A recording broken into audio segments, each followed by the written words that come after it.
عزیزانو د حرام او د حلال تمیز وکړئ چې حرام څه ته وایي او حلال څه ته وایي. ابراهیم ابن ادهم رحمت الله علیه د شپې په کټ کې پروت دی، پاس یو سړی ګرځي محل باندې، څوک یې ویجي زه اوښانو والا یم، اوښ رانه ورک دی. ورته ویې لیونی دلته اوښان څه کوي، دا خو د بادشاه محل دی. ورته یې جي ځکه لیونی یم او کار څه یم، خو ته هم راته لیونی ښکاري. وی چې ولې؟ وی که د بادشاه په محل اوښ نشي راخته نو په پالنګ کې چاته خدای هم نشي ملاوی دی. پالنګ کې خدای نه ملاوي، پروت په پالنګ کې आवाज کې چې زه خدای لټوم. ابراهیم ابن ادم چې سهار شو بادشاہي پرې خو لاړو.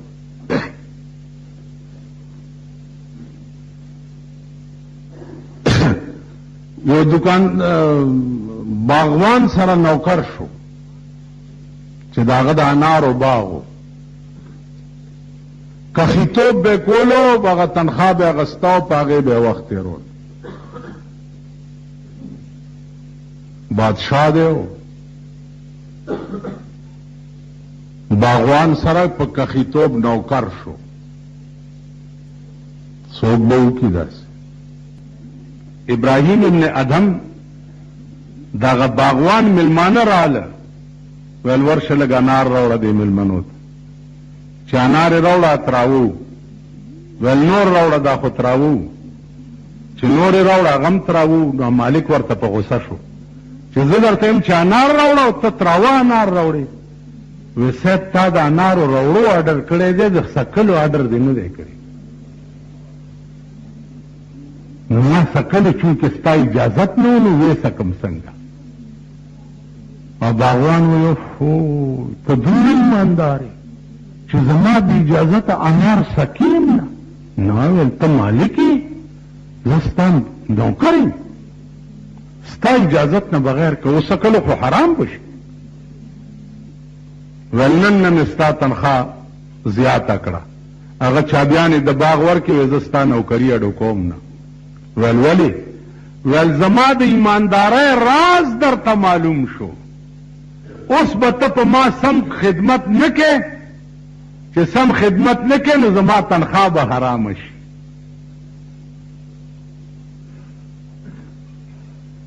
حلال خواره دغه خلک او مردار خواره مونږ یو. تاسو خیال راغی؟ مردار خواره مونږ یو.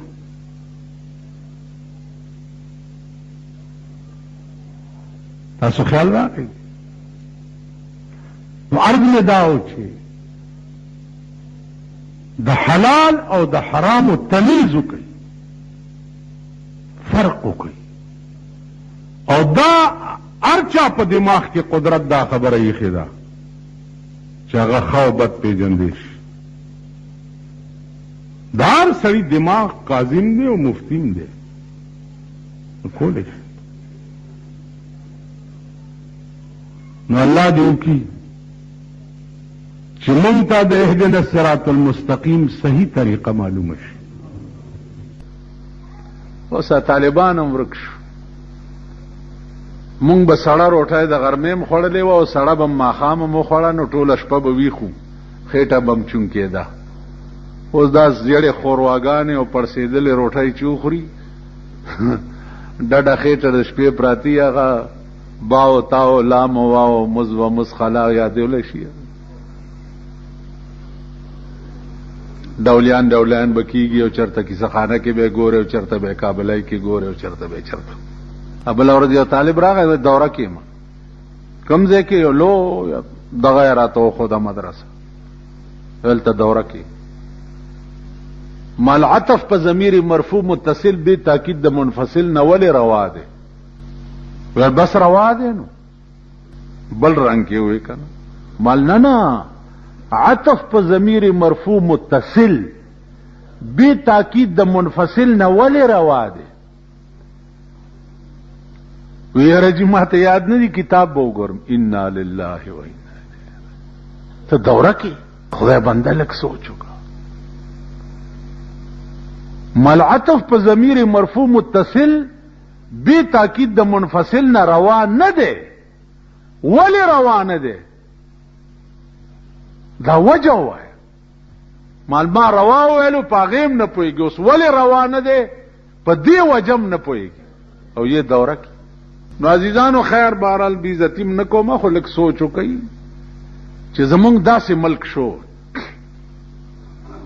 او داسې زمونږ وطن شو، د دین هم جنازه وزي لګیا دی او د دنیا د تعلیم هم جنازه وزي لګیا دی. نه د دنیا تعلیم پاتې شو نه د دین تعلیم پاتې شو. هغه زمانه لاړې چې چا به ترجمه پڑھاول، هغه د پاره به تفسیر کبیر کتو. اوس امی سړیم را پاسی په لوډ سپیکر کې صاحب قرآن لاندې اردو ترجمه ګوریو، ورته دا حمر مستنفره ناستیو ترجمه کوي. ان حرف تحقیق پر راغله ده. ان الله په تحقیق سره الله وملائکته او ملائکه دغه خدای څه چل کوي؟ یصلون علی النبی، درود او رحمت وای په جناب محمد رسول الله باندې. نو تاسو ته وای یا ایها الذین آمنو صلوا علیه وسلموا تسلیما. تاسو په درود وای. اللهم صل علی محمد وعلى ال محمد عدد ما فی علمک وعدد ما تحب وترضى. نو زما عزیزانو عرض میں داو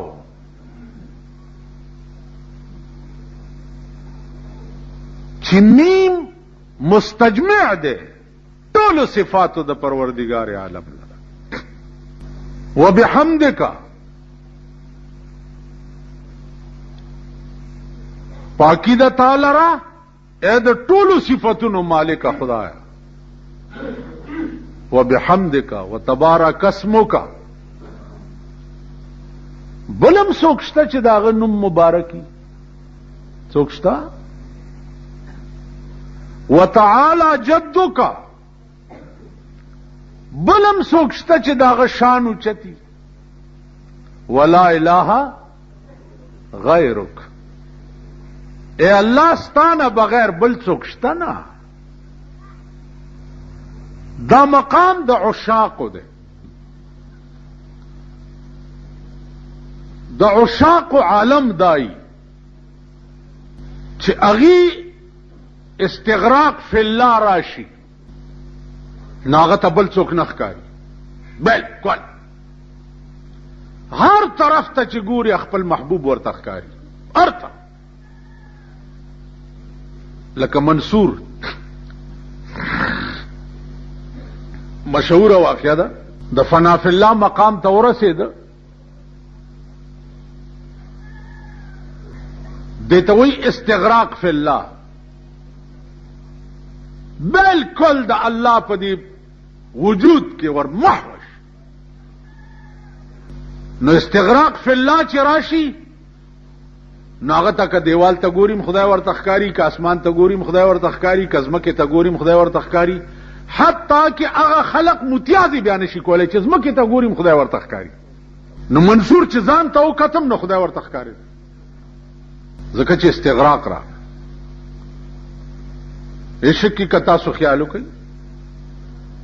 یو عاشق تچاوي چې معشوقي تصویر دیو بس هغه ورته دل کے آئینے میں ہے تصویر یار جب ذرا گردن جھکائی دیکھ لی. د زړه په آئینه کې مې د یار تصویر دی، خو چې زړه مې وشي داسې وګورم او راته ښکاره شي. ما ته د تصویر څه ضرورت؟ منصور استغراق فی الله راغی. اسی عزیزانو دا خبرې زما کول چې دي ما خو تاسو ته وی چې دیوال ته ډولکې وال دي زمونږ نه استغراق فی الله راځي او نه استغراق فی الرسول راځي تاسو خیال راغی جی زمونږ استغراق فی دنیا راغله ده استغراق فی المنبر هم راغله استغراق فی الحکومت هم راغله ده دا په خوانه کسی دی وای اوریو او چې باروزی بیا په غضب اخته مونږ ټول داسې منصور ان الحق وی چې ان الحق وی نو علما ورونی وو وی ان الحق دا معنا ده چې زه خدای ما وی نسی وی تړلو چې په کوم رسای و تړلو هغه رسای من الحق چغي والی په کوم لارای چې روان کړو هغه دیوالونو من الحق چغي والی کوم رسای چې دته په غاړه کې واچول او پانسی کولو هغه رسایم ان الحق چغي والی شیخ شبلی رحمت الله علیه دغه وخت لوی ولیو هغه حیران شو چې دا سړی خو ځان ته خدای ویلی نو د خو د استغراق مقامو او دا ولی پانسی کړي شو نو نیمه شپه وا شیخ شبلی رحمت الله علیه خدای ته التجا کوي څه وایي شیخ شبلی سوال کرد بدر حضرت کریم منصور را چرا بدار کر دی اے رحیم اے خدایا دا منصور دی ولی په دارو خې جوړ د خدان ته خدای نو ویلی کنه आवाज ورته وشو منصور بود واقف اسرار سر دوست منصور بود واقف اسرار سر دوست ہر کس کے سر را فاش کند ای سزائے اوست منصور بود واقف اسرار سر دوست ہر کس کے سر را فاش کند ای سزائے اوست منصور تیار دیار رازونه او خودل یار ورتا دیار رازونه او خودل او داغه دیار راز فاش کو چغه والی چې چغه والی نو الله ولدا سزا ورکړه چې تا دا زما راز ولې فاش د عشق راز خو پټي